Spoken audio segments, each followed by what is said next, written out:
Okay, so make it happen no matter what. That brings me to motivation. A lot of people ask me, how do I stay motivated? Grant actually wrote a whole series and a whole program.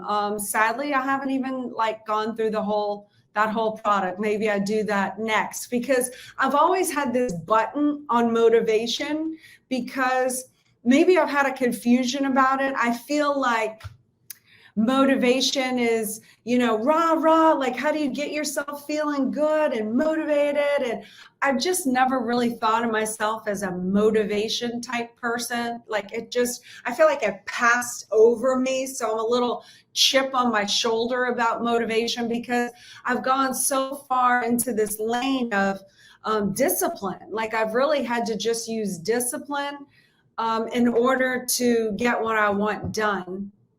I've had to use discipline. I have to do it without feeling like I have to get to this certain state of mind before I can actually achieve or accomplish something. Because I realize that state doesn't innately happen for me.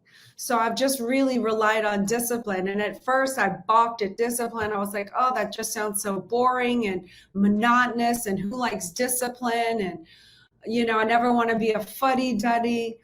But once I got myself over the hurdle, I realized the value of discipline. I realized, wow, this is actually a really important tool in my arsenal to be able to strengthen that muscle called discipline, because when you have it, most people don't. And then discipline is like doing what you want to do, regardless of how you feel about it. So I've learned so much by practicing this muscle. I've learned not to depend so much on my feelings. It's made me a little less sensitive, like in the good areas,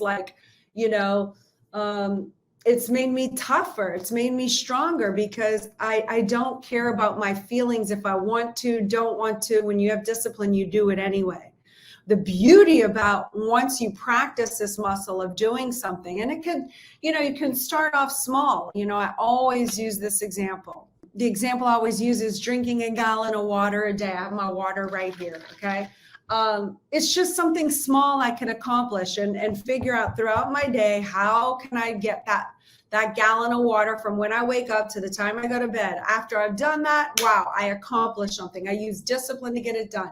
How do I wake up and go work out in the morning? I use discipline. I never want to work out. I hate the gym. I've never liked it. I only like it when I'm done, but I do it anyway. I practice discipline, right? But the thing that happens once you do something consistently over a period of time, all of a sudden, now you can depend on yourself. Now you start having confidence in yourself. Now you start having dependability on yourself. You start having trust with yourself. So it's like, sometimes I can go into an area and not know anything about it. A great example of that is when I became a realtor at EXP. I had no idea what I was doing, but I just went in and I was like, okay, I'm going to figure this thing out. I'm going to grow my team. I've grown my team to almost 700 people. I've supported that team. But at first I didn't really know what I was doing. Does that make me an imposter? No, but I say I'm gonna find a way to be successful at this game. And I now trust myself that when I say that, or I'm gonna be successful at this, it's not like the world is laughing at me, because I have all these little tried and true stats in the area where the world and the universe sort of just believes me. They're like, oh, if she says she's going to do something, she's going to do it, because look at all the stats in her life of where I've actually done and accomplished and done what I said I was going to do. So that's such the importance of this discipline thing, and why I balk so much at this motivation thing. But I've used this tool, discipline, and it's really gotten me to where I needed to be.